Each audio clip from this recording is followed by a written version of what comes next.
इनेप्लेस.com हेरेर बस्नुभएका सम्पूर्ण दर्शक महानुभावहरू, म नुनचिनी पानी अमेरिकाको अभियन्ता अर्जुन दाहालको यहाँहरू सबैलाई अङ्गालोभरिको माया अनि हातमा भएका सबै औँला जोडी हार्दिक नमस्कार। आज मैले फेरि यहाँहरूलाई अमेरिकाबाट नेपालसँग सम्पर्क गर्ने प्रयास गरेको छु, जोड्ने प्रयास गरेको छु र आज सगौरव भन्नुपर्छ, नेपालको प्रहरी जुन एउटा संस्था छ त्यो संस्थालाई उच्च राख्न सफल एकजना सफल अधिकृत जो अहिले रिटायर्ड भएर एउटा सामाजिक अभियन्ताको रूपमा चर्चामा हुनुहुन्छ, पूर्व डिआइजी यानी कि पूर्व प्रहरी रमेश खरेलज्यू अहिले हाम्रो सम्पर्कमा आइसक्नु भएको छ। म सर्वप्रथम पूर्व प्रहरी रमेश खरेललाई स्वागत गर्न चाहन्छु। स्वागत छ यहाँलाई रमेश सर। हस् अर्जुन सर, नमस्कार। सबैलाई नमस्कार। दर्शक महानुभावहरू, म रमेश सरलाई अगाडि लानुभन्दा अगाडि सदा चाहिँ म एउटा सानो मेरो अभिव्यक्ति राख्छु, त्यस पछाडि म रमेश सरलाई क्रमशः डोर्याउनेछु। अहिले नेपालमा अभियान, थोरैलाई राष्ट्रको माया होला, धेरैलाई आफ्नो फाइदातिर ध्यान। केही नागरिकता बाटोमा नाङ्लोमा राखेर बेच्नुपर्छ भन्ने अभियान, कोही नक्सा टिस्टा काङ्गडासम्म लेख्नुपर्छ भन्ने अभियान, कोही भ्रष्टाचारको विरुद्धमा पैसा उठाएर भ्रष्टाचार गर्ने अभियान, कोही जात जातिको विरोध गर्दै आफ्नै जातलाई अत्याचार गर्ने अभियान। अभियन्ता पनि कोही पश्चिम हेर्ने कोही पूर्व, अभियन्ता पनि कोही पश्चिम हेर्ने कोही पूर्व, एउटै स्वर के निस्किन्थ्यो, कोही विद्यार्थी कोही भूतपूर्व। राम्रो कुराको प्रचार प्रसार गर्ने अभियान कहिल्यै देखिएन, लठैते घुसपेट भइहाल्छन्, खै छेकेर पनि छेकिएन। देशमा वारीका भन्दा पारिकाको हुन्छ अरे चल्खेल, साँच्चीकै राष्ट्रभक्तिहरूको चाहिँ कहिले हुने रहेछ तालमेल। प्रश्नको उत्तर खोज्न निम्ता गरेको छु पूर्व प्रहरी रमेश खरेल। रमेश सर, फेरि एकपल्ट स्वागत छ यहाँलाई। हस् अर्जुन सर, धेरै धेरै धन्यवाद छ। यहाँले असाध्यै राम्रो कविता वाचन गर्नुभयो। ठिक हो, यो वास्तवमा अहिले देशको स्थिति नै त्यही हो। यो चाहिँ देशको एउटा यहाँले जुन एउटा पिक्चर एउटा चाहिँ के छ, यथा स्थिति के छ भन्ने देखाउनु भयो, त्यसको लागि धन्यवाद छ। र यहाँले मलाई एउटा चाहिँ पूर्व प्रहरीको हैसियतले बोलाउनु भयो, त्यसको लागि पनि धन्यवाद छ। र अभियन्ताको हिसाबले पनि यो कविता भनिदिनु भयो, त्यसको लागि पनि धन्यवाद। म असाध्यै सचेत छु। मलाई थाहा छ यहाँ धेरै आफ्नो व्यक्तिगत स्वार्थ, राष्ट्रको देशभक्ति भन्दा पनि व्यक्तिगत भक्तिमा, आफ्नो स्वार्थमा, आफ्नो परिवारको स्वार्थमा लागेका मान्छेहरू धेरै छन्। त्यसै कारणले हामी पनि यसमा लागेका छौँ। हामीलाई पनि ट्रस्ट गर्ने नगर्नेमा क्वेसन मार्क आउनु स्वाभाविक हो। ठिक छ रमेश सर, यहाँ म यही नै प्रश्न पहिला राख्न चाहन्छु। यहाँ पूर्व डिआइजी भन्नुभन्दा पूर्व प्रहरी भनिदिए हुन्थ्यो भनेर अरू मिडियामा पनि भनेको सुनेछु, हामीमा पनि त्यो कुरा भयो। यसमा के छ, अलिकति यो रहस्य खोलिहालौँ न रमेश सर, अनि अगाडि बढौँ। यसमा खास के छ भन्दाखेरि अब रिटायर्ड भइसक्यो, यो ग्याप कसैमा नहोस्। यो चाहिँ पहिला हाम्रो फोर्समा के हुन्थ्यो भने नेपाल पुलिस सर्भिसमा हुँदाखेरि र्याङ्क एन्ड फाइलको महत्त्व हुन्छ, कमान्ड गर्नुपर्ने हुन्छ, महत्त्व हुन्छ। तर त्यसपछि रिटायर भएपछि सबै समान, सबैलाई अटाउन सकियोस्, सबै पूर्व प्रहरी चाहिँ अटाउन सकियोस्। त्यो एउटा सिपाही होस् अथवा चाहिँ असै होस् अथवा इन्सपेक्टर होस्, जोसुकै होस्, सबै एक ठाउँमा अटाउन सकोस् भन्ने मेरो एउटा चाहिँ हो यो सोच हो। ठिक छ, ल ठिक छ। अर्को एउटा रमेश सर, मलाई यहाँ जोड्न मन लागेको, यो खास गरी प्रहरी सेवा अथवा अरू कुनै पनि सरकारी सेवामा काम गरिसकेर कोही अवकाश लिनुहुन्छ, कोही राजीनामा दिनुहुन्छ, उहाँहरूले आफ्नो सेवा छोडिसके पछाडि के विषयमा बोल्न मिल्ने, के विषयमा बोल्न नमिल्ने, यस्ता कस्ता प्रावधानहरू छन्, व्यवस्थाहरू कस्ता छन्, यस्ता बारेमा यो शपथहरू कस्ता छन्, यो अलिकति बताइदिनुहोस् रमेश सर। यसमा अलिकति म आफै पनि कन्फ्युज छु कहिलेकाहीँ। होइन अर्जुन सर, के छ भन्दाखेरि एउटा नागरिकको हैसियतले आम नेपाली दाजुभाइ दिदीबहिनीहरूलाई आफूले भोगेका एक्सपिरियन्सहरू, देखेको कुराहरू स्वतन्त्र रूपमा पिसफुल्ली भन्न पाइन्छ। संविधानले दिएको यो अधिकार हो है। त्यसकारणले यसको अर्थ एकदम चाहिँ आफूलाई एकदम डिसेन्टली उपस्थित हुनु पर्यो। तर चाहिँ यथार्थ कुरा त जानकारी त गराउनु पर्यो नि। यदि हामीले पनि यथार्थ कुरा आफूले भोगेको, आफूले त्यहाँ भिजेका कुराहरू आम 3 करोड नेपालीलाई बताएनौँ भने सबैजना कन्फ्युजन स्टेटमा रहन्छन्। त्यसकारण कोही पनि कन्फ्युजन नहोस्, आफ्नो कुराहरू सबैलाई सेयर गरौँ, नयाँ जेनेरेसनलाई सेयर गरौँ। नयाँ जेनेरेसनलाई सेयर गरेपछि त्यसबाट उसले पनि सिकोस् र हामीले गरेको गल्ती उसले नगरोस् भन्ने उद्देश्यले पनि हामीले आफ्ना कुराहरू सबै सेयर गरिरहेका छौँ, जानकारी दिइरहेका छौँ। खुसी लाग्यो। अर्को एउटा नि रमेश सर, मैले हजुरलाई 3-4 वर्ष अगाडि अमेरिकाको कनेक्टिड राज्यमै भेटेको थिएँ। त्यो बेला हामीले देख्दाखेरि रमेश खरेल अब छिट्टै आइजिपी हुँदै हुनुहुन्छ भन्ने हामीले एउटा अपेक्षा गरेका थियौँ र यहाँको आत्मविश्वास, इच्छा शक्ति पनि त्यही देखिन्थ्यो। तर त्यस्तो देखिएन, त्यस्तो भएन।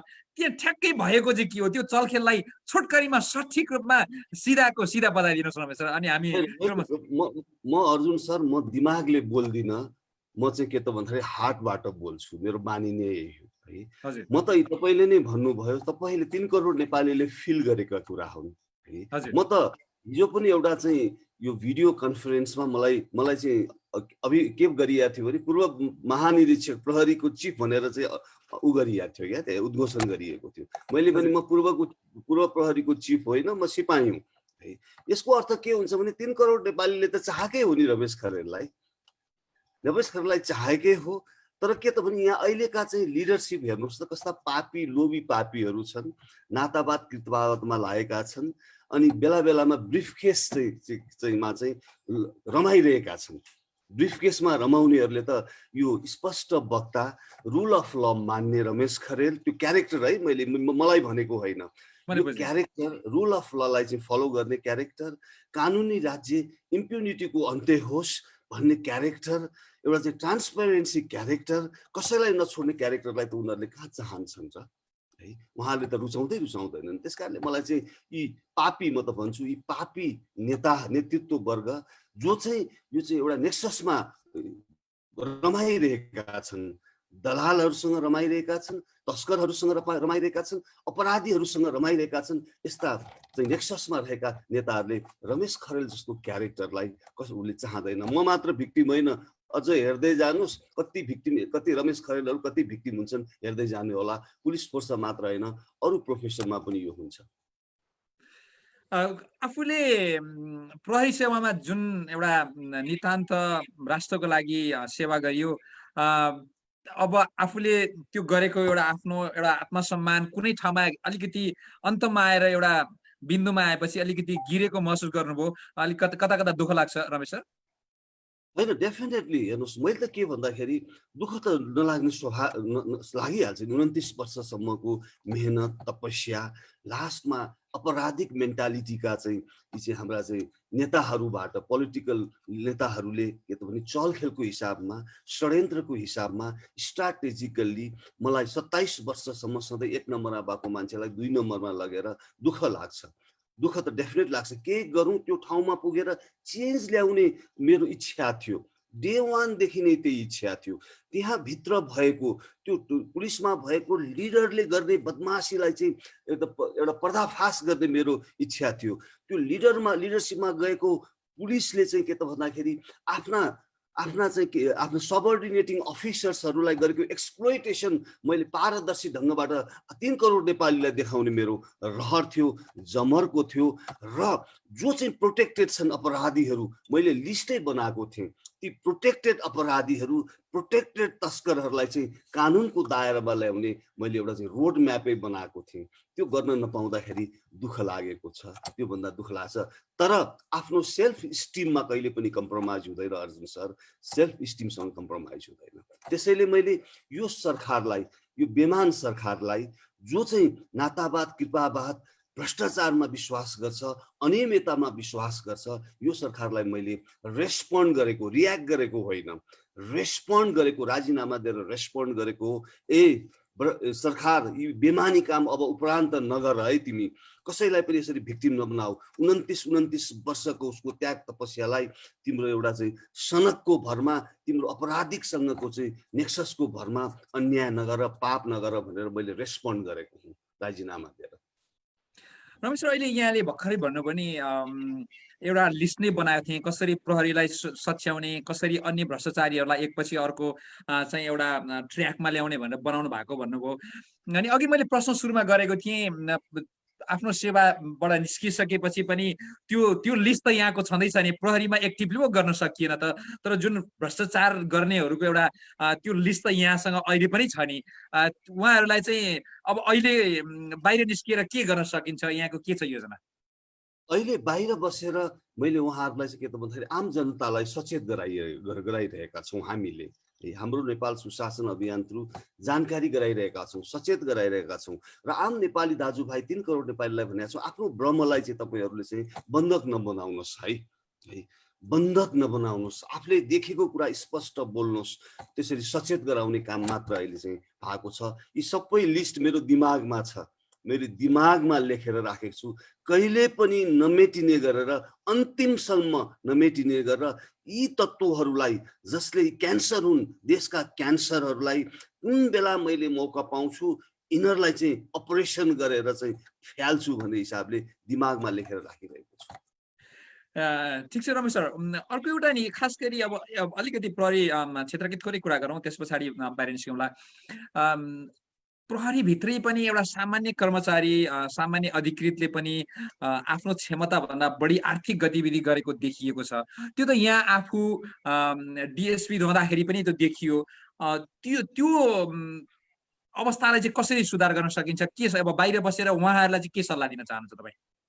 उहाँहरूलाई के गर्छु, मेरो सल्लाह चाहिँ के छ भन्दाखेरि तपाईँले युनिफर्म लगाउनु भएको छ, कसम खाएर युनिफर्म लगाउनु भएको छ। आफ्नो धर्म अनुसार हिन्दूहरूले चाहिँ गीतालाई छोएर कसम खाएका छन्, क्रिस्चियनहरूले बाइबललाई छोएर कसम खाएर चाहिँ प्रहरीमा चाहिँ प्रवेश कार्यक्षेत्रमा प्रवेश गरेका छन्। मुस्लिम मोहम्मदीनहरूले चाहिँ कुरानलाई छोएर कसम खाएको छ।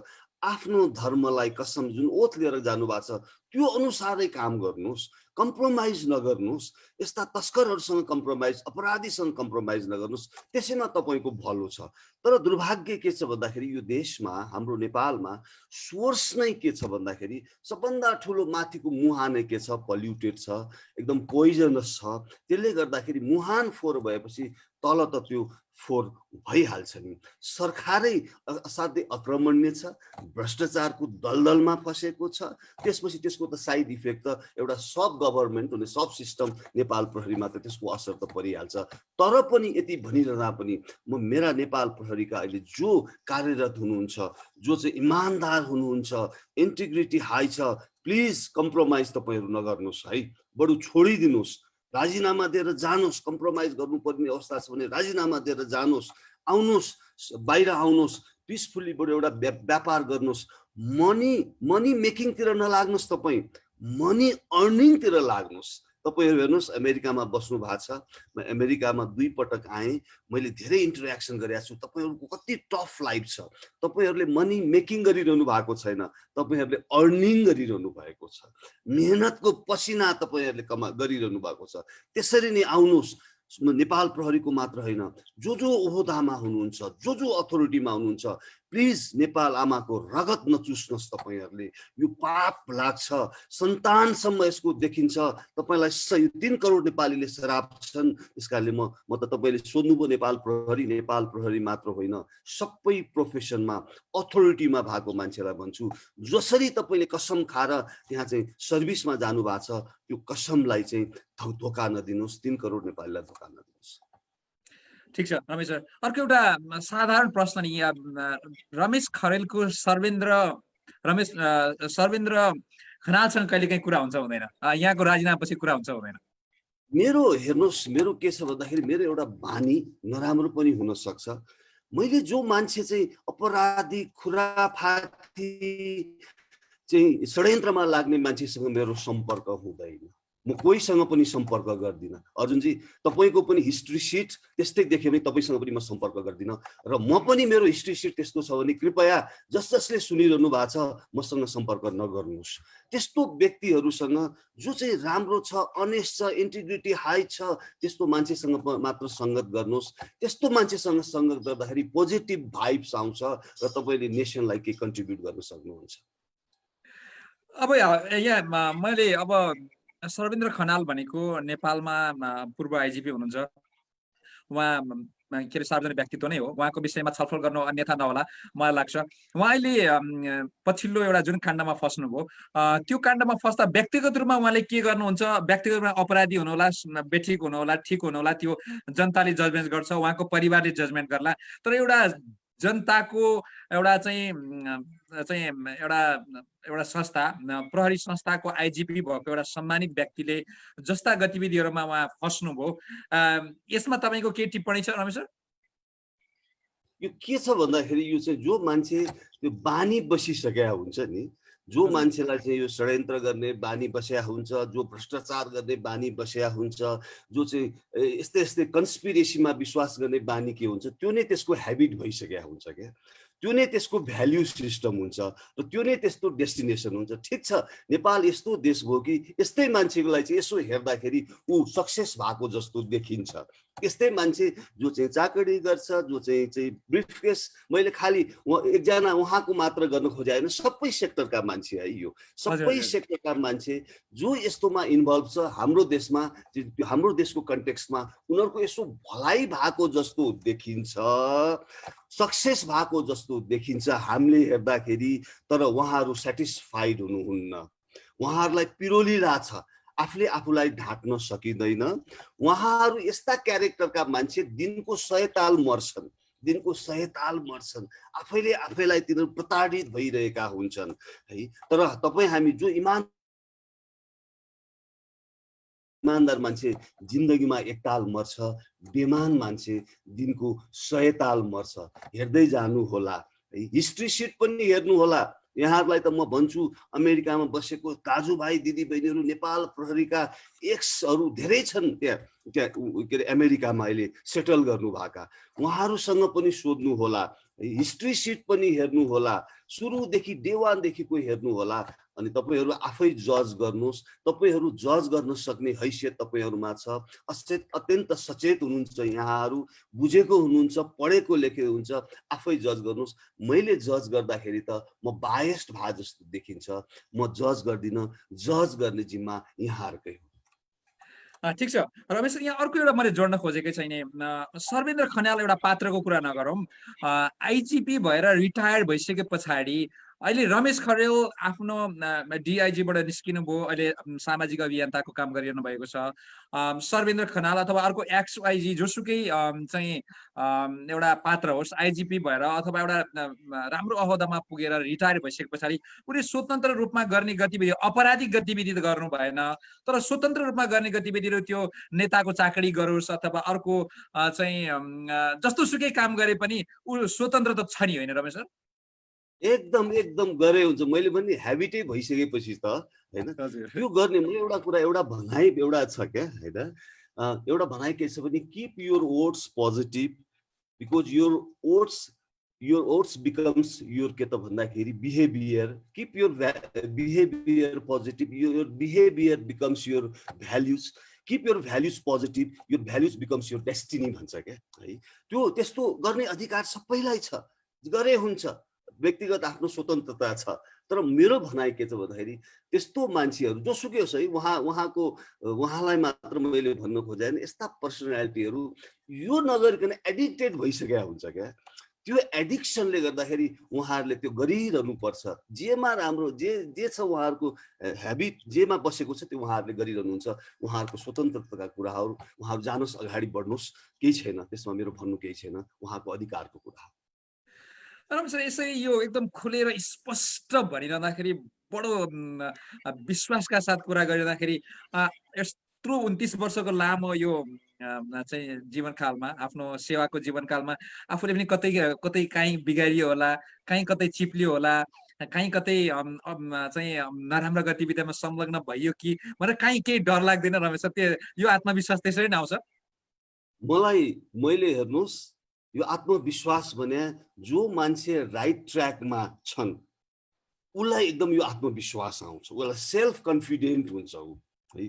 यो सेल्फ कन्फिडेन्स बिल्डअप गर्नको लागि पहिला आफू के भने एउटा प्रिन्सिपलमा हिँड्न सक्नुपर्छ, भ्याल्युज इन्टिग्रिटीमा हिँड्न सक्नुपर्छ। सक्छ। त्यस्तो मान्छेलाई मात्र यो के हुन्छ, आत्मबल हुन्छ, नत्र हुँदैन। तर के छ भने यहाँ अनफर्चुनेटली हाम्रो जस्तो देशमा त के छ भन्दाखेरि भनाइ र गराइमा फरक छ है। यहाँहरूलाई स्वतन्त्र छ, यहाँहरूले मैले भनेको कुरा भनाइ र गराइमा फरक छ भने यहाँले इभ्यालुएट गर्ने यहाँहरूलाई जिम्मा दिए है। तर हाम्रो देशको कन्टेक्स्टमा भनाइ र गराइमा फरक छ। हाम्रो देशमा पनि चुनाव अगाडि हाम्रा चाहिँ आदरणीय नेताजीहरूले चाहिँ आफ्नो चाहिँ इलेक्सन म्यानिफेस्टोमा एउटा भन्छन्, भनाइ एउटा हुन्छ, तर त्यसपछि चुनाव जितिसकेपछि गराइ एउटा हुन्छ है। कागजमा एउटा प्लान बन्छ यहाँ, तर चाहिँ इन रियालिटी प्र्याक्टिस त्यो हुँदैन, त्यो त छ। त्यस कारण यो चाहिँ अहिले त कस्तो छ भने एउटा ब्युटी के छ भन्दाखेरि 3 करोड नेपालीहरू असाध्यै सचेत छन्। उनीहरू आफैले आफूको कस्तो के हो भन्ने निर्णय आफैले गर्न सक्छन्। तर हाम्रो अभियानको एउटा चाहिँ के त भन्दाखेरि सबैलाई आह्वान चाहिँ के त भन्दाखेरि आफू आफ्नो चाहिँ यो के त यो हुन्छ नि एउटा विवेकलाई बन्धक नगर्नुहोस् है भन्ने मात्र हो, त्यति। ठिक छ, फेरि अहिले मैले जुन प्रश्न सोधेको थिएँ त्यो प्रश्नलाई थप्ने गरी अर्को एउटा यहाँको आफ्नै काका अच्युत कृष्ण खरेल चाहिँ अब यहाँको कमान्डर भएको बेला आफूले कहिलेकाहीँ शक्तिको दुरुपयोग अथवा उहाँको भर्याङलाई प्रयोग गरेर कतै शक्तिको दुरुपयोग गरिएन रमेश सर? त्यस्ता कतै आरोप आउने समय छैन, अथवा कतैप्रति पूर्वाग्रह राख्नुपर्ने अवस्था अथवा कसैलाई इगो साच्नुपर्ने कुरा त्यो बेला अलिकति बढी गरियो, त्यस्तो केही सम्झना छ? कहिले पनि गरिएन त्यो पाप। रमेश खरेलले कहिले पनि गरेका छैन है। लाखौं पुलिस अफिसर छन्, जसलाई सोधे पनि हुन्छ। उहाँ मेरो काका हो, निश्चित हो है। उहाँको कारणले उहाँले इन्स्पायर गरेर म नेपाल प्रहरीमा भर्ना भएको पनि हो। उहाँको ठुलो ऊ छ, म नेपाल प्रहरीमा भर्ना, म सिपाहीमा भर्ना भएको मान्छे है। उहाँलाई हेरेर म भर्ना भएको हुँ, निश्चित हो। उहाँ मेरो चाहिँ सोर्स अफ इन्सपिरेसन हो। तर मैले कहिले पनि जिन्दगीमा कहिले पनि मलाई यो पोस्टिङ दे, ऊ पोस्टिङ दे, म आफू प्रमोसन हुँदाखेरि मलाई थाहा हुँदैन थियो। यहाँलाई म भनौँ, म इन्सपेक्टरबाट डिएसपी हुँदाखेरि म भालुवाङमा ट्रेनिङमा गरिरहेको थिएँ। डिएसपीबाट एसपी हुँदाखेरि म एसपी भएको मलाई थाहा हुँदैन थियो। उहाँसँग मैले जिन्दगीमा कहिले पनि फेभर मागिनँ, एकताल मागेको छु। मैले ढाँट्नुहुन्न। जब म उदयपुरमा चाहिँ माओवादीको चाहिँ इन्सर्जेन्सीको बेलामा उदयपुरमा डिएसपी थिएँ। उदयपुरबाट म डिएसपी भएँ। त्यहाँ मैले आफ्नो 1 वर्ष आफ्नो म्यान्डेट कार्यकाल सम्पन्न गरेँ। त्यसपछि मलाई फेरि तुरुन्त अर्को माओवादी क्षेत्र कहाँ पठाइयो, पाल्पा पठाइयो माओवादीहरूसँग लड्नको लागि। त्यो बेलामा फेरि मलाई अर्को सेन्सिटिभ जिल्ला उहाँले मलाई मेरो फोनमा कुरा भएको थियो।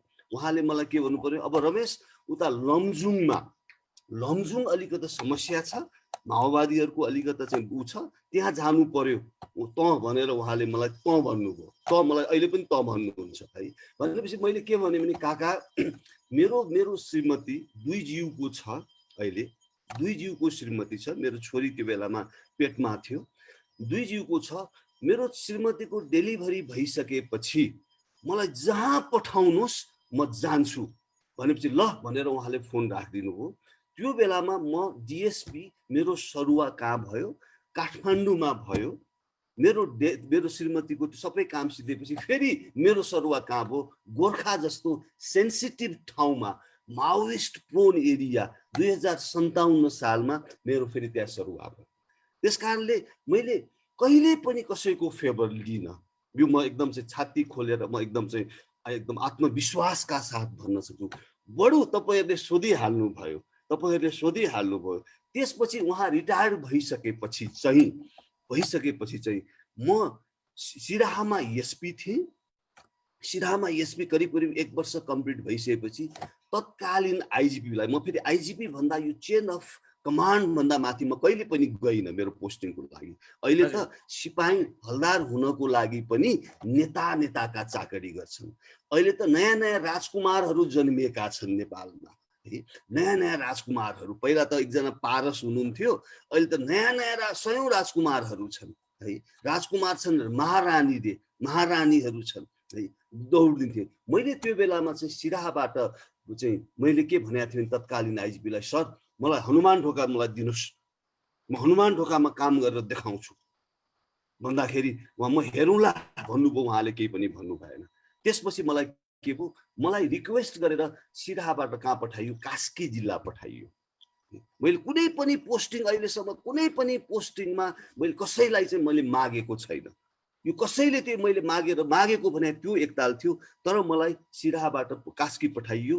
तर कास्कीमा पनि मैले 7 महिना काम गरेपछि मलाई थाहा थिएन, रातारात मलाई त्यहाँबाट फेरि हनुमान ढोकाको इन्चार्जको हिसाबले बोलाइयो। त्यहाँ के थियो समस्या, माओवादीहरूले तत्कालीन अनिश्चितकालीन देश बन्द गर्ने भएकोले अब कसलाई लिएर आउने त भनेर अप्ठ्यारो पर्यावखना त सम्झिदार रहेछन्। अप्ठ्यारो परिसकेपछि मलाई रातारात 12 घन्टे लगाएर म काठमाडौँ आएको। त्यस कारणले मेरो प्रमोसन पोस्टिङमा मैले कहीँ पनि इन्फ्लुएन्स गरेको छैन। पोस्टिङ प्रमोसनबाट अनड्यू एडभान्टेज मैले कहीँ पनि लिएको छैन। त्यसैले त तपाईले यो त इमानदार हो कि भनेर प्रश्न चिन्ह राखेर त मलाई यहाँ बोलाउनु भयो, नत्र मलाई किन बोलाउनु हुन्थ्यो? म जस्तो पूर्व अफिसरहरू त प्रहरी त यहाँ लाखौं छन् है। म पूर्व प्रहरीलाई तपाईले बोलाउनुको कारण सायद अलिअलि यो चाहिँ इमानदारको गन्ध यसमा छ कि भनेर नै होला नि। होइन, त्यो विषयमा त हामी गर्वका साथ भन्न सक्छौँ र कुरा गर्न सक्छौँ। र जति हाम्रो सर्कलमा कुरा हुन्छ, जति देखिया छ, त्यो पब्लिक भ्यू सामाजिक सञ्जालमा जति देखिन्छ, रमेश खरेलको अहिलेसम्म त्यो मात्रै होइन, यहाँले अहिले खुलेरै केही ब्रिफ केसवालालाई च्यालेन्ज गरिरहनु भएको छ अथवा उहाँको विरुद्धमा बोलिरहनु भएको छ। यहाँका कमी कमजोरी भए त उहाँहरूले आफैले लिएर आइहाल्नुहुन्थ्यो नि। त्यो नभएको हुनाले नै रमेश खरेलले सिधा चाहिँ सिट ठाडो पाराले बोल्न सक्ने अवस्था छ।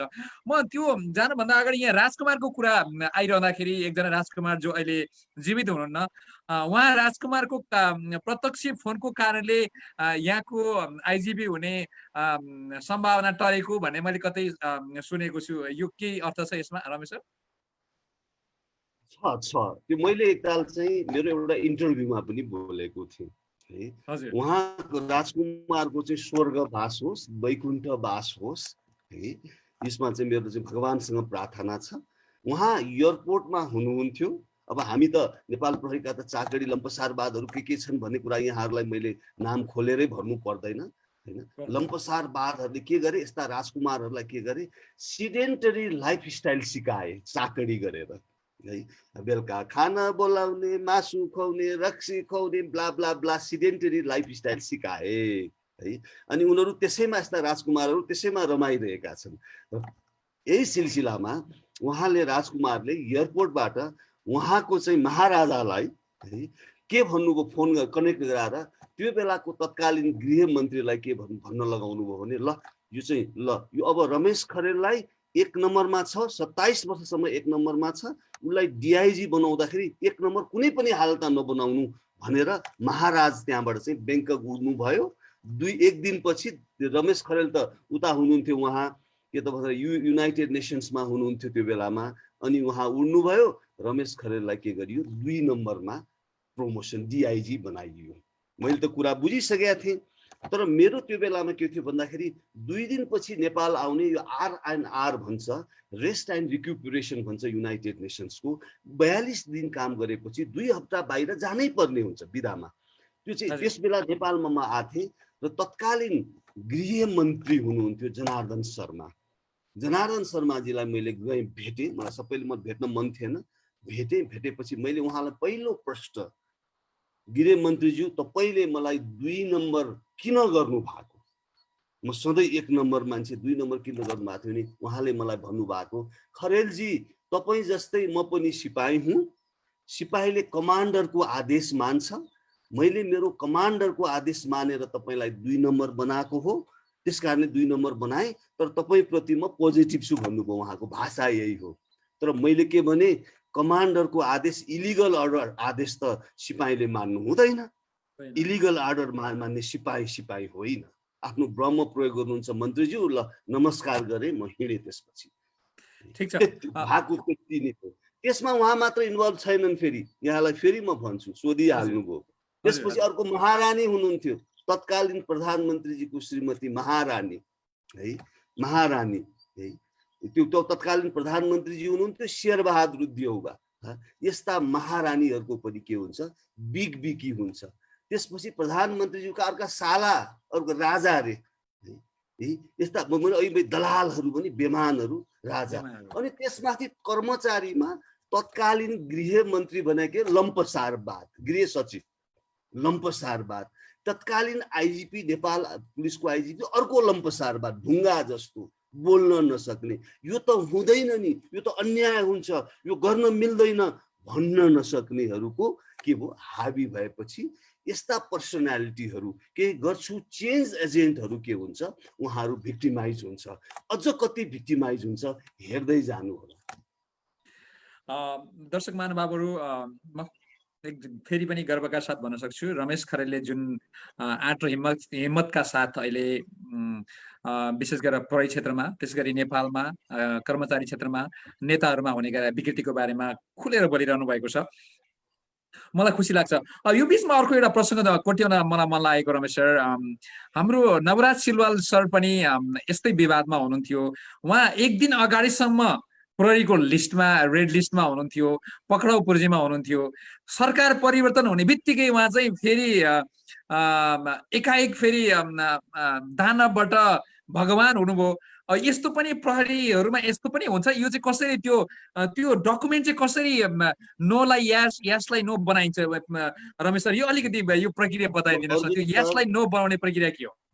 जुन देशमा सिस्टमले काम गर्दैन त्यहाँ जे पनि हुन्छ। जहाँ रुल अफ ल को फलो हुँदैन, जहाँ पारदर्शिता हुँदैन, यहाँ जे पनि हुन्छ, जे पनि हुन्छ। एकैछिनमा त्यो अपराधी हुन्छ, एकैछिनमा त्योबाट अपराधीबाट उन्मुक्ति पाउँछ। यो चाहिँ के हो भन्दाखेरि हाम्रो देशको अहिले कुशासनको एउटा क्यारेक्टरिस्टिक्स मध्येको एउटा यो हो। त्यसको चाहिँ यो उदाहरण यही हो है। यसैलाई अब हामी सबै मिलेर ब्रेक गर्नुपर्छ। मलाई याद छ तपाईहरूको कनेक्टिकटमा म भिजिट गर्न आउँदाखेरि त्यो बेलामा हिउँ परिरहेको थियो। हिउँ पर्दाखेरि आफ्नो घर अगाडि तत्कालीन मलाई लाग्छ जोन केरी हो कि एउटा चाहिँ परराष्ट्र मन्त्री हुनुहुन्थ्यो, त्यो मिनिस्ट्री अफ स्टेट के हुनु, जोन केरी नै होला है, मलाई थाहा भएन, तपाईहरुले सच्याउनु अर्जुन सर। एकजना चाहिँ त्यो बेलामा बराक ओबामाको पालामा एउटा परराष्ट्र मन्त्री हुनुहुन्थ्यो त्यहाँ, जोन केरी नै हो अर्जुन सर। मलाई त्यही लाग्छ। अनि उहाँको घर अगाडि हिउँ नै हिउँ थियो है। त्यो नागरिकको दायित्व के रहेछ भने मैले त्यो बेलामा त्यहाँ मैले बुझेको थिएँ। मेरो भान्जा त्यहाँ, रमेश भान्जा त्यहाँको घरमा म बस्दाखेरि उहाँ रमेश भान्जाले भनेको, मामा यहाँ त आफ्नो घर अगाडिको हिउँ आफैले के गर्नुपर्छ, सोरेर उ गर्नुपर्छ। तर उहाँले आफ्नो घर अगाडिको हिउँ नसोरेको हिसाबले उहाँलाई के गरियो, फाइन गरियो, कति डलर फाइन गरियो। त्यो हो रुल अफ ल, त्यो हो चाहिँ कानुनी शासन, त्यो हो गुड गभर्नेन्स। तर हाम्रो जस्तो देशमा अहिलेको कन्टेक्स्टमा त्यो छैन। तर हामीले पनि त्यस्तै गराउनु पर्छ। तपाई हामी मिलेर टुल हेरेर बस्ने होइन, यस्तो सिस्टम आओस्, रुल अफ ल प्रिभेल होस् भनेर, इम्प्युनिटीको चाहिँ दण्डहीनताको अन्त्य होस् भनेर हामीले के गर्नुपर्छ, तपाई हामी मिलेर अगाडि बढ्नुपर्छ। ठिक छ रमेश, मैले ठ्याक्कै स्पेसिफिकली सोध्न खोजेको चाहिँ के भने त्यो हिजोसम्मको फाइल जुनमा ब्ल्याक लिस्टमा थियो, त्यो फाइल कारबाहीको लिस्टमा थियो, त्यो सटासट कसरी के निकालेर गार्बेजमा हालिन्छ अथवा त्यसलाई त्यो के हुन्छ खास, त्यो अथवा त्यसलाई तल सच्याएर यो चाहिँ आजदेखि सकियो भनेर लेखिन्छ अथवा के हुन्छ त्यसको प्रक्रिया, अलिकति बताइदिनुहोस् न मलाई। बडो इन्ट्रेस्टिङ लागेको मलाई। यहाँ त डस्टबिनमा कागजको मतलब छ नि। यहाँ हेर्नुहोस्, कसैको प्रमोसनमा कार्य सम्पादन मूल्याङ्कन भन्ने कागजमा लेखिएको हुन्छ है। अहिले प्रमोसन गर्ने अन्तिम ठाउँ कुन थाहा छ? त्यो कार्य सम्पादन मूल्याङ्कन होइन।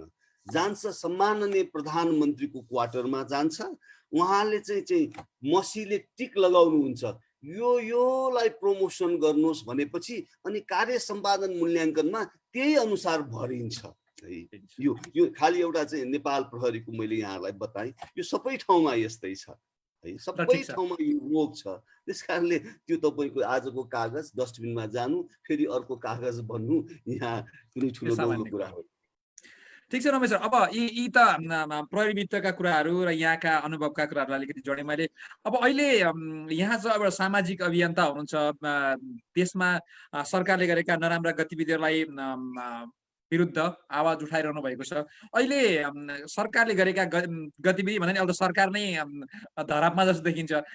खास के भइरहेछ अहिले राजनीतिक वृत्तलाई कसरी हेरिरहनु भएको छ अहिले मलाई तत्कालमा? त यति यति दुःख लागेको छ, अहिले देश महामारीमा छ। हो। जनताहरू चाहिँ के त भने औषधि क्वारेन्टाइनको अवस्था हेर्नुहोस् त, भैँसीको गोठ क्वारेन्टाइन भएको छ। नेपाली सरकारको आक्रमण्यता बेमानीको कारणले मान्छेहरू संक्रमण क्वारेन्टाइनबाट फैलिरहेको छ। जनताप्रति जिम्मेवार रेस्पोन्सिबल गभर्मेन्ट छैन, जनताप्रति जन उत्तरदायी छैन, जनताको अभिभावक हुन सकेको छैन। यस्तो बेलामा उहाँहरूलाई प्यारो के छ? कुर्चीको छ। भनेपछि यसले के देखाउँछ भन्दाखेरि देशको माया उहाँहरूलाई छैन। सबभन्दा ठुलो माया उहाँहरूलाई आफ्नो कुर्चीको छ। कुर्चीमा बस्ने मान्छेलाई कसरी त्यहाँ चाहिँ ग्लु हुन्छ नि, सुपर ग्लु लाएर त्यहाँ सधैँ टिकिरहने, र कुर्चीभन्दा बाहिरकोलाई कसरी त्यो चाहिँ त्यो कुर्चीमा जाने भन्ने मात्र चिन्ता छ है। त्यसले गर्दाखेरि अहिलेको देश इन्ट्रा पार्टी कन्फ्लिक्ट त्यस्तै छ। अर्को अपोजिसन पार्टी पनि असाध्यै नालायक छ है, टेस्टेड छ, विश्वासै जनताको विश्वासै छैन, ट्रस्ट पनि छैन, क्रेडिबिलिटी सबै गुमाइसकेको छ। यस्तो बेलामा हामी 3 करोड नेपाली जो देशमा बसिरहेका छौँ असाध्यै प्रताडित भएका छौँ। हामी त हाम्रो देशको लिडर के त न्युजिल्यान्डको चाहिँ प्राइम मिनिस्टर जस्तो हेर्न चाहन्छौँ। हेर्नुहोस् त, न्युजिल्यान्डको प्राइम मिनिस्टरको एउटा चाहिँ लिडरसिप क्वालिटी, त्यो लिडरसिप क्वालिटीले के गर्यो? आफ्नो देश कोरोना मुक्त बनाउनु हो। र उहाँ कोरोना मुक्त भएपछि त्यो खुसी थाम्न नसकेर के गर्नुभयो? उहाँ नाच्नु भयो, आफै नाच्नु भयो। भनेपछि उहाँ जनताप्रति कति जिम्मेवार हुनुहुन्छ, जनताप्रति कति उत्तरदायी हुनुहुन्छ, कति पारदर्शी हुनुहुन्छ, इम्पेथी कति जनताको जुत्तामा आफ्नो खुट्टा राखेर हेर्नुहुन्छ, त्यसबाट हामीले सिक्नुपर्छ है। तर रमेश सर, कहिलेकाहीँ चाहिँ मलाई कस्तो लाग्छ भने नि, यो मेरो लागाइ मात्रै पनि हुनसक्छ, मान्छेहरू अलिक बढी खालि नकारात्मक मात्रै भयो कि मानौ प्रधानमन्त्री नाच्नु भयो अरे कुनै कारणले भने किन नाचेको भन्ने, ननाच्यो भने के नाच्नै आउँदैन भन्ने, एउटा बाँसुरी बजायो भने बाँसुरी बजायो भन्ने, त्यहाँ कार्यक्रममा गएर बाँसुरी बजाइदिन भने प्रधानमन्त्री हो के बजाइदियो भने, यो खालि अलिक नकारात्मक खालको भाइब पनि अलि बढी छ कि त्यो खालको मलाई लाग्दैन अलिकति? होइन, एकदम सही कुरा हो। तर के छ भन्दाखेरि यस्तो हुन्छ कि यो जनताको जसले विश्वास जित्न सक्यो नि, विश्वास जित्न सकेको भए त्यो बाँसुरी बजा पनि कस्तो रमाइलो हुन्थ्यो है। त्यो ट्रस्टै जित्न नसकेपछि के गर्छ? मान्छेहरूलाई नेगेटिभ हुनु स्वाभाविक हो। हिजो हेर्नुहोस्, 2046 सालपछि है गणेश मानजी, स्वर्गीय गणेश मानजी हाँस्ने बित्तिकै के हुन्थ्यो? आम मान्छेहरू के हुन्थ्यो? कति सबै जनताहरू पनि हाँस्थे गणेश मानजी। तर त्यो के त भन्दाखेरि यो उहाँहरू भएन, उहाँहरूले त्यो क्रेडिबिलिटी चाहिँ उहाँहरूले जित्न सक्नु भएन, जनताको ट्रस्ट जित्न सक्नु भएन, त्यो कारणले हो। तर एउटा चाहिँ के त भन्दाखेरि एउटा चाहिँ नेताहरूलाई कहिलेकाहीँ आफूलाई इन्टरटेनमेन्ट गर्ने, कहिलेकाहीँ चाहिँ यसो बिदामा जाने छ नि। अमेरिकामा हेर्नुहोस् त, सर्टेन टाइम पछि जान्छन् उनीहरू, आफ्नो चाहिँ पर्सनल लाइफ हुन्छ है। अरू देशहरूमा हुन्छ पर्सनल लाइफ हुन्छ, तर त्यो केही पनि भएन। त्यो के भने विश्वास जित्न नसकेर, त्यो ट्रस्ट जित्न नसकेको कारणले हो। तर उहाँहरू कहिलेकाहीँ बाँसुरी बजाउन पाउनुहुन्छ, कहिलेकाहीँ चाहिँ मादल बजाउन सक्नुहुन्छ, नाच्न सक्नुहुन्छ, तर करोडौँ रुपियाँ खर्च गरेर के त भन्दाखेरि देशको ढुकुटी सिद्धाएर हेलिकप्टरमा चढेर बर्थडे पार्टी जस्तो चाहिँ यस्ता काम चाहिँ गर्दाखेरि जनताहरूलाई अनि इरिटेट हुन्छ। त्यो जनताहरू इरिटेट भएर यस्तो के हो, यो चाहिँ जनताहरूको रियाक्सन हो।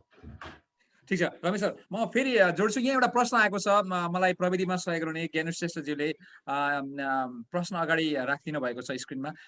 मलाई लाग्छ दर्शकहरूले पनि हेरिरहनु भएको छ, सायद रमेश सरले पनि हेरिरहनु भएको होला। म प्रश्न पढ्न चाहन्छु।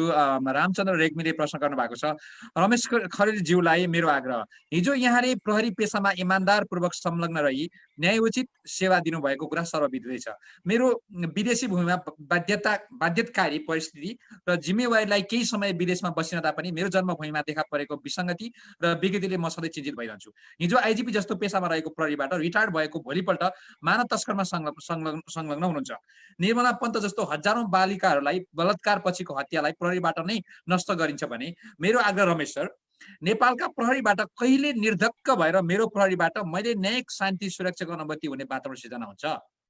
यो प्रश्न राखिदिनुहोस् न भनेर राख्नु भएको छ रामचन्द्र रेग्मी सरले। कृपया यसको अब यस्तो अवस्थामा नेपाल प्रहरीबाट चाहिँ निर्धक्क भएर हो है मेरो प्रहरी छ, प्रहरी मेरो साथी हो भनेर यो अनुभूति कसरी हुन्छ, यो वातावरण कसरी सिर्जना गर्ने भनेर प्रश्न गर्नु भएको छ। प्रश्नलाई लागि धन्यवाद दिन चाहन्छु र रमेश सरलाई म यसको उत्तर राखिदिन अनुरोध गर्छु। धन्यवाद रामचन्द्र रेग्मी सर, असाध्यै राम्रो क्वेसन यहाँले सोध्नु भयो। नेपाल प्रहरी के हो, आम जनताहरूको चाहिँ के त भन्दाखेरि सेवा गर्ने हो, उनीहरूको दुःख पीर मर्कामा साथ दिने हो। त्यो हुन सकिरहेको छैन। अघि मैले यहाँलाई भने हामी पनि कस्तो भयो भने हामी पनि आफ्नो कुर्सीको लागि लम्पसारवाद गर्ने भयौँ, हामी पनि यस म्यान यस वुमन भयौँ, हामी सबमिसिभ भयौँ आफ्नो स्वार्थको लागि, हामी एन्टी करेन्टमा बग्न चाहेनौँ। हामी त्यही जुन छ जुन चाहिँ त्यो नेताहरूको मादलको तालमै हामी रमायौँ, रुचायौँ। त्यो कारणले के हो, जस्टिस यहाँ मर्यो। क्रिमिनल जस्टिस सिस्टमको एउटा चाहिँ चेन मध्येको नेपाल प्रहरी एउटा फ्रन्ट लाइनको एउटा संस्था हो। त्यो कारणले नेपाल प्रहरी अहिले बदनाम भएको छ। अब हाम्रो जिम्मा के त, 3 करोड नेपाली, रेग्मी सर हजुरको जिम्मा, मेरो जिम्मा, अब हामी यो देशको नागरिक भएको हिसाबले अब हामीले के गर्नुपर्छ भन्दाखेरि आउने चुनावमा यस्ता बेमानहरू, यस्ता टेस्टेड मान्छेहरू, जुनसुकै पार्टीको होस्, हामीलाई बातसँग मतलब भएन, जुनसुकै पार्टीको होस्, त्यस्ता मान्छेहरूलाई 3 करोड नेपालीहरूले अब के गर्नुपर्छ, अब भोट दिनु हुँदैन, ठाउँमा पुर्याउनु हुँदैन। आखिरमा त सबभन्दा शक्तिशाली त तपाईँ हामी नै हो नि, जनता नै हुने शक्तिशाली। अब हामीले के गर्नु पर्यो, त्यो दिन 2-4 दिन अगाडि त्यो चाहिँ भोजमा हामी बिक्नु भएन, मासु चिउरामा बिक्नु भएन, 2-4 पैसा फ्यालेको भरमा बिक्नु भएन। अब हामीले आफ्नो विवेक प्रयोग गरेर आगामी दिनहरूमा यो नेताहरूलाई चुन्दाखेरि यो भनेर चाहिँ इमान्दार नेतालाई प्रायोरिटी दिएर चिन्नु पर्यो, जो ठाउँमा पुगेर त्यसले बेमान गर्दैन, जसले आफ्नो जिम्मेवारी निर्वाह गर्छ, त्यसलाई चाहिँ हामी के गर्नु पर्यो, चुन्नु पर्यो र ढकढकाउनु पर्यो। हामी एउटा चाहिँ नागरिकको हैसियतले नेपाल प्रहरीभित्र, अब नेपाल प्रहरीकै सोधिरहनु भएको छ, नेपाल प्रहरीभित्रका प्रोफेसनल पुलिसहरू जो चेन्ज चाहन्छन्, चेन्ज एजेन्ट छन्, राम्रो गर्न चाहन्छन्, तिनीहरूप्रति प्रहार हुन्छ, विभिन्न ठाउँबाट प्रहार हुन्छ। के त मैले अघि नै भनेको थिएँ, यो यस्तो खतरनाक नेक्सस छ, त्यो नेक्ससबाट प्रहार हुन्छ। अब त्यसको लागि तपाईँ हामीले पनि आवाज उठाउनुपर्छ, त्यो प्रहरीको लागि पनि, प्रोटेक्सनको लागि पनि, अन्याय नगर, यो प्रहरीप्रति अन्याय नगर भनेर तपाईँ हामी सबै मिलेर आवाज पनि उठाउनुपर्छ। त्यो भयो भने के हुन्छ, नेपाल प्रहरी प्रोफेसनल हुन्छ। मैले त भन्ने गरेको छु, नेपाल प्रहरी मात्र प्रोफेसनल भयो भने 70% प्रब्लम देशको सल्भ हुन्छ। हेर्नुहोस् त, 70%।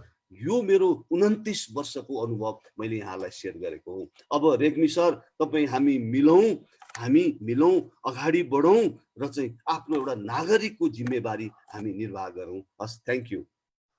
ठिक छ Regmi sir, thank you very much for यो क्वेसन। अब म फेरि यहाँ अर्को प्रश्न आउन खोज्दैछ जस्तो लागिरहेको छ मलाई। सृजन सरले प्रश्न राख्नु भएको छ, राष्ट्रको अग्रगामी रूपान्तरणको लागि, निर्णायक परिवर्तनका लागि युवा र सर्वसाधारण जनताले गर्नुपर्ने कदमहरू बुदागत रूपमा बताइदिनुहुन्छ कि भन्नुभएको छ रमेश सर। राष्ट्रको अग्रगामी रूपान्तरणका लागि, निर्णायक परिवर्तनका लागि युवा र सर्वसाधारणका जनताहरूले गर्नुपर्ने कदमहरू चाहिँ के हुन् त भनेर उहाँले सोध्नु भएको छ। यसमा अलिकति बताइदिनुहोस् न। सृजन ताम्राकर,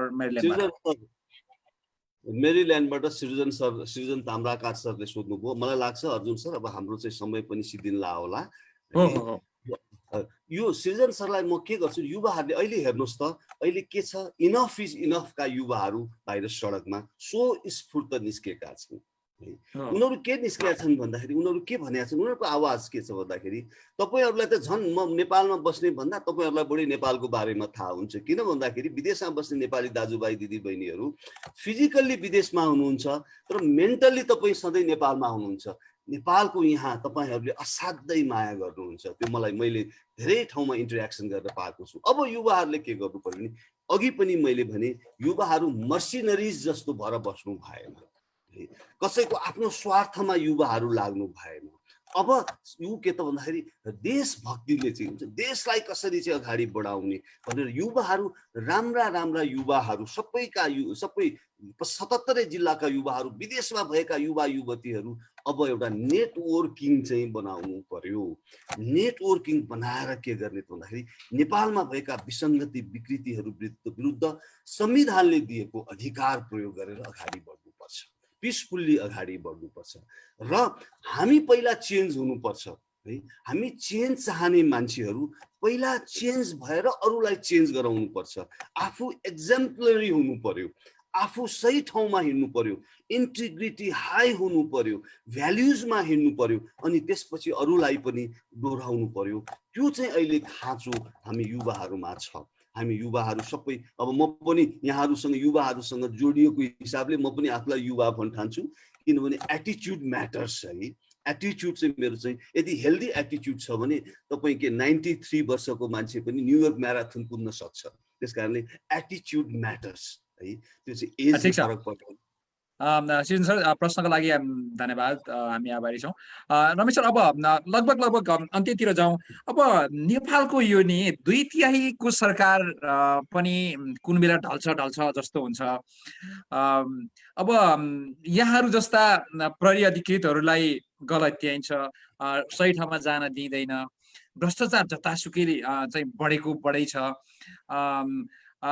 खासै त्यस्तो आशा लाग्दै वातावरण त्यति देखिँदैन। नेपालको भविष्य कस्तो देख्नुहुन्छ सर? अब खास गरी राजनीतिक भविष्य र त्योसँग जोडिएका बाँकी कुराहरू कस्तो देख्नुहुन्छ छोटकरीमा? राजनीतिकबाटै सबै निर्देशित हुन्छ। मैले अघि भने राजनीतिक शुद्ध भयो भने के हुन्छ, सबै चिज शुद्ध हुँदै जान्छ।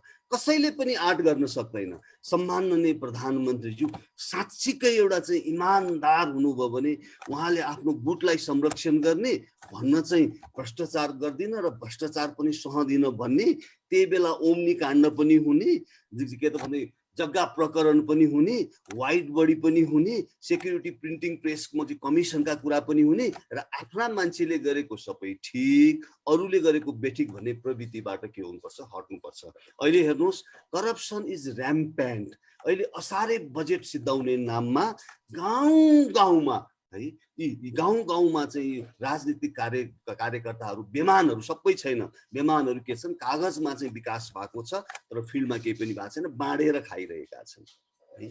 अब यो प्रोफाउन्ड चेन्जेसहरूको लागि अहिलेको सरकारबाट मैले यो एडिक्टेडहरूबाट भन्नु, यो 2/3 सरकार होस् अथवा अपोजिसनको चाहिँ एडिक्टेड एउटा लेयर छ, त्यो लेयरबाट केही पनि हुनेवाला छैन, केही पनि हुनेवाला छैन। म तपाईहरुकै यो नुन चिनी पानीको चाहिँ उसबाट के भन्न चाहन्छु भन्दाखेरि, सबैलाई आउनुस्, सबै सेक्टरको चाहिँ यो सबै सेक्टर, कांग्रेसका, कम्युनिस्टका, राप्रकाका, फरुमका जो साच्चीकै चेन्ज चाहनुहुन्छ, जो देशलाई माया गर्नुहुन्छ, एउटा नेटवर्किङ बनाऊ, एउटा अलायन्स बनाऊ। गाह्रो हुन्छ, त्यो सजिलो चाहिँ छैन। बनाऊ, राष्ट्र निर्माणमा लागौं। त्यसरी अगाडि बढ्ने हो भने यो राष्ट्र 5 वर्षमा काया प्लट हुन्छ, चेन्ज गर्न सकिन्छ। हामीमा सबै चिज छ, तर हामी के छ भने हाम्रो मेन्टालिटी के छ, करप्ट छौं, हामी एकदम पोइजनस छौं। त्यसले गर्दाखेरि के छ, हामी जहाँ अहिले त के छ भन्दा पावरमा किन जाने, पावरमा किन जाने, पैसा कमाउनको लागि। पैसा किन कमाउनुको लागि, आफ्नो परिवारको लागि, नातावादहरूलाई चाहिँ अर्कोलाई चाहिँ उनीहरूलाई पनि सम्पन्न गराउनको लागि अहिले के छ, पोलिटिक्स भइएको छ। यो पेशा भएको छ, यो सेवामूलक हुनुपर्ने पेशा भएको छ। त्यसकारणले अब हामी सबैजना लागौं, एउटा चाहिँ साच्चीकै एकदम कुल्ली हामी सोचौं र एउटा चाहिँ एउटा अलायन्स बनाऊ। यस्तो अलायन्स बनाऊ कि जोसँग एउटा कमिटमेन्ट होस्, कन्फिडेन्स होस्, जो चाहिँ एकदम क्ल्यारिटी होस्। क्ल्यारिटी, कन्फिडेन्स, कमिटमेन्टका साथ राम्रो कामको लागि, यो अहिले यस्तो भ्रष्टाचार गर्नको लागि त्यो कमिटमेन्ट, क्ल्यारिटी, कन्फिडेन्स होइन।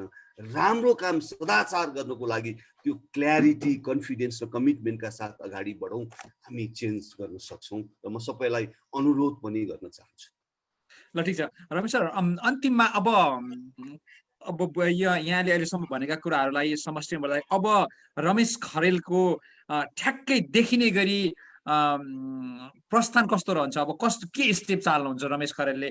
अब यो हामी सबै एक हुने, युनाइट हुने, विरुद्धमा लाग्ने, विपक्षमा जाने, यी कुराहरू छन्, यी गरौँला, कसरी गर्ने, के गर्ने, कुन ठाउँबाट जाने, स्टेप के त रमेश सर ठ्याक त्यसमा रमेश खरेलको स्टेप के, अब कसरी अगाडि बढ्छ? अब मैले व्यक्तिगत रूपमा के सोचेको छु भने नेपालमा जबसम्म यो चेन्ज एजेन्ट भनेका युवाहरू हो, जबसम्म युवाहरूलाई एउटा प्लेटफर्ममा एउटा राम्रा युवाहरू, फेरि क्वालिटी भएका युवाहरू, क्वान्टिटी मात्र होइन क्वालिटी भएका युवाहरूलाई एउटा प्लेटफर्ममा एउटा फोरममा जम्मा गरेर उनीहरूलाई नै के त भन्दाखेरि चाहिँ एउटा चाहिँ फ्रन्ट लाइनमा जबसम्म लान सकिँदैन तबसम्म केही हुँदैन। मेरो प्रयास युवाहरूलाई एक ठाउँमा जम्मा गर्ने हो। युवाहरू राम्रो युवाहरू, फेरि त्यहाँ चाहिँ अघि सुरुमा यहाँले भन्नुभएको थियो एउटा अभियान पनि विभिन्न स्वार्थले एउटा अभियानमा लागेका हुन्छन्।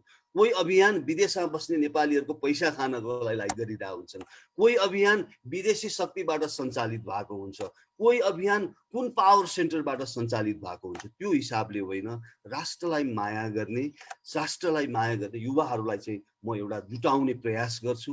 र आज पनि मैले यो कोरोनाको महामारीको दिनमा पनि आज पनि हामीले युवाहरूलाई एक ठाउँमा जम्मा गरेर सोसियल डिस्टेन्स मेन्टेन गरेर मास्क लगाएर सम्पूर्ण गरेर हामी 20-25 जना युवाहरू एक ठाउँमा जम्मा हुँदैछौँ। म युवाहरूको ओपिनियन लिँदैछु, उहाँहरूले के चाहनुहुन्छ, कसरी देशलाई अगाडि बढाउने। किनभने हामी रमेश खरेल हामी के हो अलिकता चाहिँ जेनेरेसन चाहिँ के त भन्दाखेरि पुरानो जेनेरेसन भइसकेको छ, नयाँ जेनेरेसनलाई ल्याउनुपर्छ। हेर्नुहोस् फिनल्यान्डको प्राइम मिनिस्टर हेर्नुहोस्, न्युजिल्यान्डको प्राइम मिनिस्टर हेर्नुहोस्, नयाँ जेनेरेसनले कस्तो गरिरहेछ, कति चाहिँ फरक इम्प्याक्ट पारेको छ। त्यसैले ती न्यू जेनेरेसनलाई म अगाडि ल्याउन चाहन्छु, युवाहरूलाई अगाडि ल्याउन चाहन्छु। युवाहरूलाई चाहिँ एउटा चाहिँ ग्राउन्ड जिरोदेखि लिए नै एउटा चाहिँ क्यारेक्टर बिल्डिङ, इथिक्स भ्याल्युज के हो भन्ने कुराहरू म सेयर गर्न चाहन्छु र उनीहरूलाई अगाडि बढाएर देश निर्माणमा ल्याउने मेरो धोको छ। आज पनि हामी एउटा चाहिँ सानो 20-25 जनाको हाम्रो एउटा चाहिँ इन्टरेक्सन छ। ए ल ठिक छ रमेश सर, अब यहाँ एक दुईटा मैले प्रश्न देखेको छु ज्ञानु सर, तिनीहरू तपाईँलाई मैले देखिरहेको छैन। अघि एकचोटि तपाईँले यहाँ अगाडि ल्याउँदाखेरि मैले देखेको थिएँ, तिनीहरू अहिले मैले देखिरहेको छैन यहाँ। त्यसमा ज्ञानु सर त्यस्तो यहाँलाई महत्त्वपूर्ण लागेको कुनै एउटा प्रश्न छ भने राखिदिनु होला, म रमेश सरसँग राख्न चाहन्छु। नत्र म रमेश सरलाई यो पटक बिदा माग्न चाहन्छु, फेरि अर्को पटक हामी भेटौँला। उहाँको मेरो विचारमा बिहानको महत्त्वपूर्ण समय हो यो, म्याडमको लागि पनि दिनुपर्ने समय हुनसक्छ, म अनुमान गर्न सक्छु। त्यस कारणले ज्ञानु सरबाट त्यो खासै मैले देखिरहेको छैन। सम्पूर्ण जसले प्रश्न राख्नु भएको थियो, कमेन्ट गर्नु भएको थियो, उहाँहरू सबैसँग आभारी छु। ल रमेश सर, अन्त्यमा फेरि एकपटक हाम्रा यी नेप्लिस हेरेर बसिरहनु भएका सम्पूर्ण दर्शक महानुभावहरूलाई रमेश खरेलको तर्फबाट अन्त्यमा छोटो सम्बोधन राखिदिनु होला, त्यस पछाडि हामी बिदा हुन्छौँ। हस्, धेरै धेरै धन्यवाद अर्जुन सर, यो सुअवसर मलाई यहाँले दिनुभयो, यसको लागि सम्पूर्णलाई मेरो एकदम आभार व्यक्त गर्न चाहन्छु। र एउटा कुरा भन्न चाहन्छु है, हामी जे भन्छौँ त्यो गरौँ, त्यो इन्टिग्रिटी हामीले मेन्टेन गरौँ। तपाईहरू म एउटा प्रिभिलेज व्यक्ति हौँ। हामी यो देशमा 3 करोड नेपाली मध्येको हामी प्रिभिलेज्ड मान्छे हौँ। हामी प्रिभिलेज्ड मान्छेले चाहिँ साँच्चीकै बेमानी नगरौँ, अत्याचार नगरौँ, चाहिँ आफ्नो स्वार्थमा लिप्त नहौँ। मलाई एउटा कुरा भन्नै मन लाग्यो, 3-4 वर्ष अगाडि नेपालमा चाहिँ एनआरएनको चाहिँ के अरे चाहिँ इलेक्सन भएको थियो। त्यो इलेक्सन सुन्दाखेरि मेरो इन्फर्मली धेरै मान्छेहरूसँग मेरो इन्टरेक्सन भयो। र एनआरएनका मान्छेहरू पनि कतिपय ठाउँका मान्छेहरू भोटमा बिकेका सुन्दाखेरि मलाई असाध्यै पीडा भयो। तपाईँ हामी जस्तो मान्छे, प्रिभिलेज मान्छे पनि यसरी बिक्यौँ भने त्यो डोल्पाको मान्छे, त्यो चाहिँ काकरभिटाको मान्छे, त्यो सिराहाको त्यो अनपढ मान्छे नबिक्लान् भन्ने कहाँ भन्न सकिन्छ र? त्यस कारणले तपाईँ हामी चाहिँ नबिकौँ है, कृपया नबिकौँ। त्यो एनआरएनमा आफ्नो गुड समूहको लागि 5 स्टार होटल 2 वे टिकट अथवा पैसामा पनि किनबेच पनि भएको सुन्दाखेरि म असाध्यै प्रताडित भएँ। है असाध्यै पीडा भयो, मलाई असाध्यै गाह्रो भयो, त्यो राति निन्द्रा आउन सुत्नलाई पनि गाह्रो भयो। हामी यसरी नबिकौँ, प्लिज नबिकौँ है। के त भन्दाखेरि सत्य सत्य नै हो, सत्य नास्ति पारो धर्म है, सबभन्दा ठुलो धर्म नै सत्य हो। त्यस कारणले यसमा हामी अडिग हौँ, यसमा हामी लागौँ, अगाडि बढौँ र राष्ट्र निर्माणमा एकजुट भएर अगाडि बढौँ। यति मात्र मेरो सबैलाई अनुरोध हो। धन्यवाद, नमस्कार। ल, thank you so much Ramesh sir, आजको यो कार्यक्रममा सहभागी भइदिनु भएकोमा आभारी छु। सम्पूर्ण दर्शक महानुभावहरू, श्रोता महानुभावहरू, यहाँले हेरिदिनु भयो। फेरि अर्को हप्ता अर्को विशेष अतिथि लिएर आउँदैछु। आजको यो प्रविधि संयोजनमा सहयोग गरिदिनुहुने ज्ञानु श्रेष्ठ र मेरा अत्यन्त आत्मीय मित्र रमेश पाठक, जसले यो कार्यक्रम सफल पार्न उहाँले साथ दिनुभयो। मित्र रमेश पाठकलाई पनि धन्यवाद दिन चाहन्छु, ज्ञानु सरलाई पनि धन्यवाद दिन चाहन्छु र मेरा सम्पूर्ण दर्शकहरूसँग आजको यो कार्यक्रमबाट बिदा हुन म अनुमति चाहन्छु। रमेश सरसँग फेरि पनि म आभारी छु। नमस्कार। सबैलाई नमस्कार, सबैलाई नमस्कार।